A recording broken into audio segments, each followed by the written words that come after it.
Welcome back to Kababayan Today. Ako po si G. Tanji. We are broadcasting from Los Angeles, California, where, let's face it, it's a lot more open than other towns in America.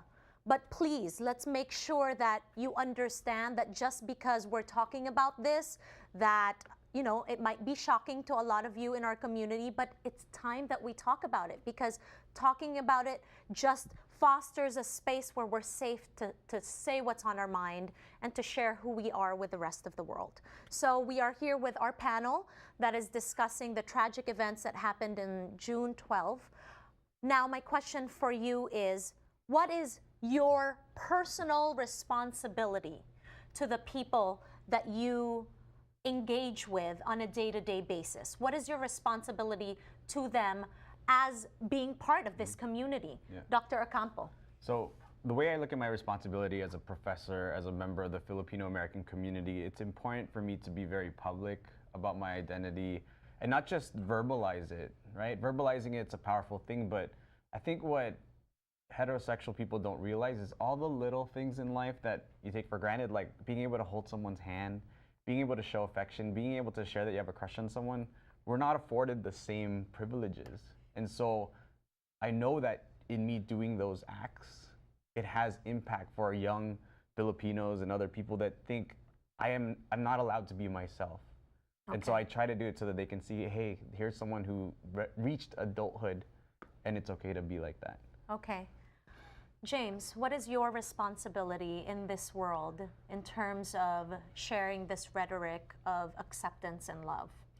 Yeah, I think I agree. I think living publicly and modeling for others how to think critically about homophobia, racism, and the way that they work together to lead to strife and even death, as we saw in Orlando. Mm-hmm. I think also I feel responsible as an activist to show up at rallies, right? To show up at vigils, to go to marches. Even if I don't have like a complete understanding of why I'm there, just to be present with others who do, and others who need to know that they're not alone and that there are people backing them up in the struggle.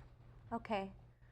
Gio, what is your responsibility to your students? You have a lot of students that look up to you that have never seen anyone like them who are brown, who are in this position.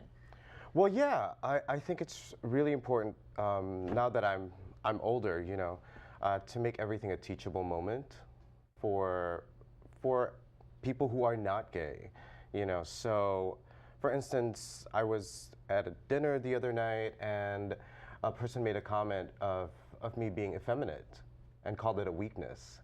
And so, you know, that's a teachable moment of like, you know, being effeminate is not a weakness.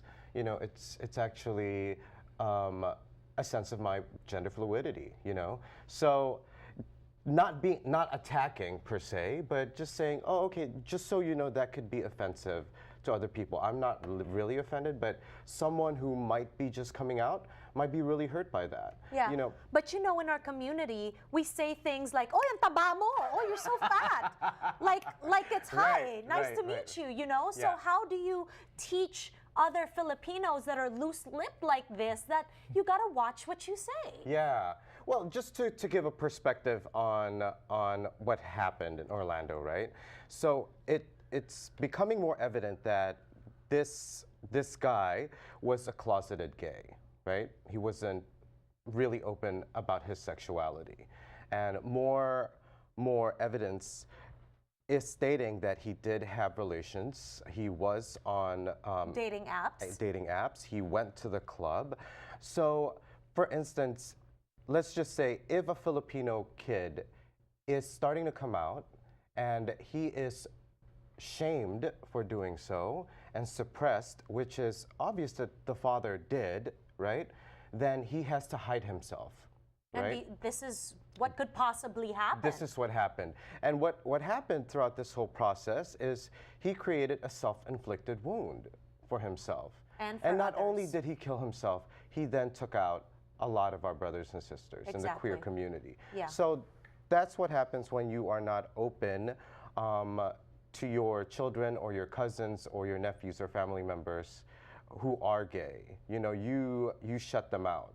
You know, I've in my experience and other people's experience, some things that parents or cousins or aunties or mothers say is, okay lang sa akin pero wag mo sabihin kahit kanino, ha? And that's Yeah. silence. That's Yeah, silence. and that basically means it's fine with me, but don't tell Don't tell anybody anybody. else, That's right? shaming someone, pushing them back into the so-called closet. I'm so glad you brought that up, Gia. When we return, I want you to think on this break, what is your responsibility to our LGBTQ community as a Filipino? We'll be right back.